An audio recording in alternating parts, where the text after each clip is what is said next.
The English Civil War, narrated by Claiborne and Chase Frank. Beginning his reign in 1625, Charles I took over an unsteady and financially troubled English empire.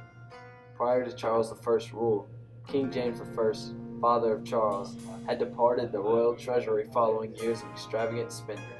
This lavish and royal life carried over to his son, with Charles spending copious amounts of money on art, from artists such as Raphael, Rembrandt, and Da Vinci. But in June of 1625, Charles's request for funding from Parliament was cut short, with the funding only providing him a year's back. Upon learning this, Charles became enraged, for it was customary at the time for Parliament to back the king financially throughout his entire lifetime. This altercation led to an intense strife between the court of Charles I and Parliament.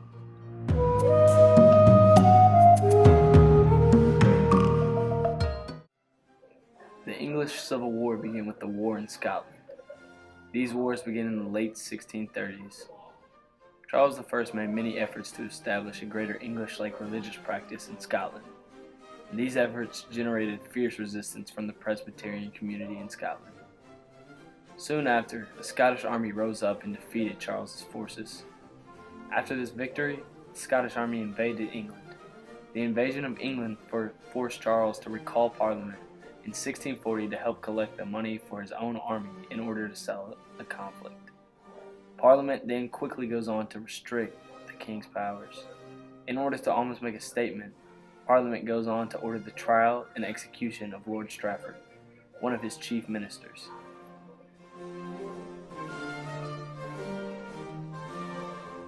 Soon after the war in Scotland, the English Civil War began. This civil war was compiled of 3 separate parts, with the first of which ranging from 1642 to 1646. With more on the first part of this English Civil War, we'll turn to our historian, Chase Frank. When the war began, the Royalists, also known as the Cavaliers, had a domain over northern and western England. The Parliamentarians, also known as the Roundheads, had control over the southern and eastern regions of the country. The king's forces quickly began to gain the upper hand in 1643. Their alliance with the Irish Catholics, which helped end the Irish Rebellion, gave the king's forces much help. But a key alliance between the Parliamentarians and Scotland that year led to a large Scottish army joining the fray on Parliament's side in January of 1644. Then, the Battle of Marston Moor was a rout by the Parliamentarians as they easily defeated the smaller force of the Cavaliers. This battle ended the king's control in England, with Parliament soon creating a new army controlled by Oliver Cromwell. Soon, the Second Civil War began in England in 1646. Charles I refused to give in to the people. He soon signed a peace treaty with the Scots and martial royalists. These treaties made the Parliamentarians very enraged. They turned into many armed uprisings on the border of England. Though these uprisings were fierce, Cromwell and the new model army were able to crush them. Soon the people realized that no such peace could be achieved with Charles I, and they decided to put him on treaty. Charles I was executed and beheaded on January 30th, 1649.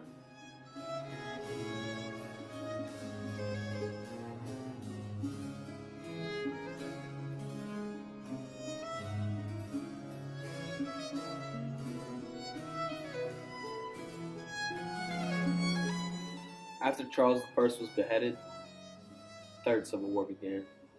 With more on this Civil War, we're going to go back to our historian. The Third Civil War began. The Republican regime was created in England, backed by the new model army.